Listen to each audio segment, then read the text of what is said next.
എല്ലാവർക്കും നമസ്കാരം. ഞാൻ ഇന്നോട് സംസാരിക്കാൻ പോകുന്നത് യുവതയും ജനാധിപത്യവും എന്നതിനെക്കുറിച്ചാണ്. നമുക്കറിയാം, നമ്മുടെ ഇന്ത്യ എന്ന് പറയുമ്പോൾ ലോകത്തിലെ ഏറ്റവും അധികം ജനാധിപത്യ രാജ്യമാണ്.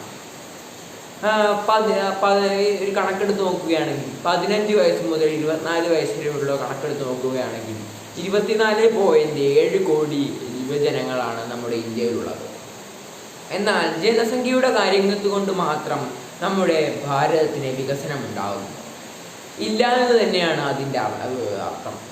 കാരണം നമുക്കറിയാം, മറ്റുള്ള രാജ്യങ്ങളെ വെച്ച് നോക്കുമ്പോൾ ഏറ്റവും കൂടുതൽ ജനങ്ങളുള്ള രാജ്യമായിട്ടും നമുക്ക് ഇന്ത്യക്ക് പല കാര്യങ്ങൾക്കും മികവ് തെളിയിക്കാനായിട്ടില്ല. അതിന് പല കാരണങ്ങളും ഉണ്ടാകാം. അപ്പോൾ നമ്മുടെ രാജ്യത്തിന് വേണ്ടി ഏറ്റവും വികസനം കൊണ്ടുവരാൻ വേണ്ടി പല കാര്യങ്ങളും ചെയ്യേണ്ടതുണ്ട്. നമുക്ക് ആൾക്കാരുടെ എണ്ണമല്ല പ്രാധാന്യം എന്നത്, നമ്മൾ എങ്ങനെ ചിന്തിക്കുന്നു എന്നതും, അതുപോലെ തന്നെ എങ്ങനെ നമ്മൾ എങ്ങനെ ചോദ്യം ചോദിക്കുന്നു എന്നതിലും, എങ്ങനെ ഒരു പ്രശ്നത്തെ പരിഹരിക്കുന്നു എന്നതിലും, പുതിയ പുതിയ സാങ്കേതിക വിദ്യ എങ്ങനെ പഠിക്കുന്നു എന്നതിലുമൊക്കെയാണ് ഇതിൻ്റെ പ്രസക്തി ഇരിക്കുന്നത്. ഇങ്ങനെയാണെങ്കിൽ മാത്രമേ നമ്മുടെ രാജ്യത്തിന് വികസനം ഉണ്ടാവുകയുള്ളൂ.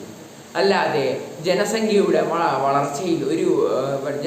വളർച്ചയിൽ നമുക്ക് വികസനം വളരെയധികം കുറവ് തന്നെയായിരിക്കും. നമ്മുടെ ഇപ്പോഴത്തെ സമൂഹത്തിൽ ഏറ്റവും കൂടുതൽ പിടിച്ചു കൊടുക്കുന്ന ഒരു കാര്യമെന്ന് പറയുന്നത് ഫേക്ക് ന്യൂസ് തന്നെയാണ്. പണ്ടത്തെ കാലത്തായിരുന്നുവെങ്കിൽ നമ്മുടെ ജനാധിപത്യത്തെ നശിപ്പിക്കാൻ വേണ്ടി തോക്കുകളും ഇടപാടുകളും മതിയായിരുന്നു. എന്നാൽ ഇപ്പോഴത്തെ കാലത്തായിരുന്നെങ്കിലോ നമ്മുടെ ജനാധിപത്യത്തെ നശിപ്പിക്കാൻ ഒരു ഒറ്റ ഫേക്ക് ന്യൂസോ, അതുപോലെ തന്നെ ഫേക്ക് വീഡിയോയോ, ഫേക്ക് ക്വസ്റ്റ്യനുകളോ ഒക്കെ മതിയാകും.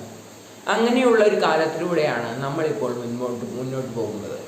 അപ്പോൾ നമ്മൾ ഇതിനെക്കുറിച്ച് നല്ല രീതിയിൽ പഠിച്ചില്ല എങ്കിൽ നമ്മളും അതിൻ്റെ കെണിയിലകപ്പെടാൻ സാധ്യതയുണ്ട്. നമ്മൾ ഇപ്പോൾ നടക്കുന്ന ഡിജിറ്റൽ പരമായ കാര്യങ്ങളെക്കുറിച്ച് കൂടുതൽ അറിവ് നേടുക. ഇപ്പോൾ നമുക്കറിയാം, ഒരു വാർത്ത പത്രത്തിൽ വരുന്നതിന് മുമ്പേ നമ്മുടെ മൊബൈൽ ഫോണിൽ അറിയുന്നു.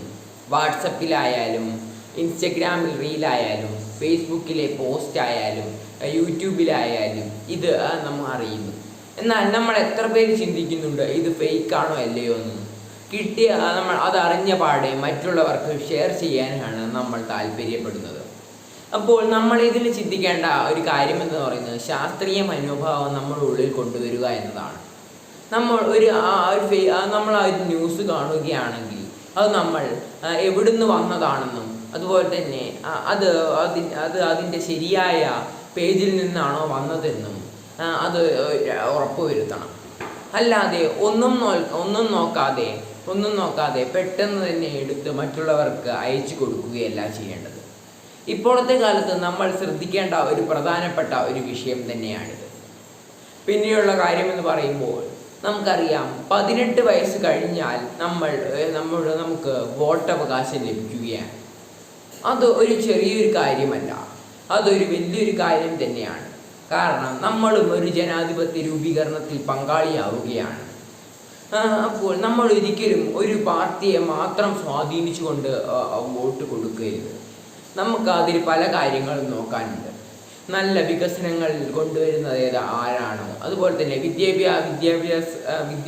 വിദ്യാഭ്യാസത്തിന് നല്ല പ്രാധാന്യം കൊടുക്കുന്ന ആരാണോ, അങ്ങനെ പല കാര്യങ്ങളിലും മുന്നിട്ട് നിൽക്കുന്ന ആൾക്ക് മാത്രമേ നമ്മൾ വോട്ട് നൽകാവൂ. അല്ലാതെ ഒരാളുടെ സ്വാധീന ബലത്തിൽ നമ്മൾ ഒരിക്കലും ഒരു പാർട്ടിക്ക് വോട്ട് കൊടുക്കാൻ പാടുകയില്ല.